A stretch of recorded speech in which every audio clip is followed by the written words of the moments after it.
बदलापुरात पाव महागणार आहे. बदलापूर बेकरी असोसिएशननं दरवाढीचा निर्णय घेतलेला आहे. एका लादीसाठी 23 रुपये मोजावे लागणार आहेत. यापूर्वी हा दर 20 रुपये इतका होता. 24 डिसेंबर पासून नवी दरवाढ लागू होणार आहे. तेल, तूप, साखर आणि मैद्याचे दर वाढल्यामुळे पावाचे दर वाढवण्याचा निर्णय घेण्यात आला.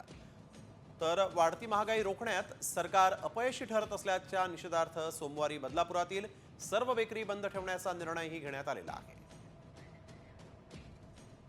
त्या बेकरी व्यवसायात लागणारे सर्व पदार्थ म्हणजे उदाहरणार्थ मैदा, साखर, तेल, तूप इत्यादी वस्तूंची भरमसाठ वाढ झालेली आहे.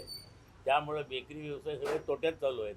म्हणून 3 रुपये लादीमागे आम्ही 8 पावच्या लादीमागे 3 रुपये वाढवण्याचा निर्णय घेतला आणि त्याकरता आम्ही एक दिवस 23 तारखेला सोमवारी बंद सर्व बेकऱ्या बंद करून सरकार म्हणजे सरकारचा निषेध त्या भाववाढीच्या याच्याबद्दल निषेध करतो.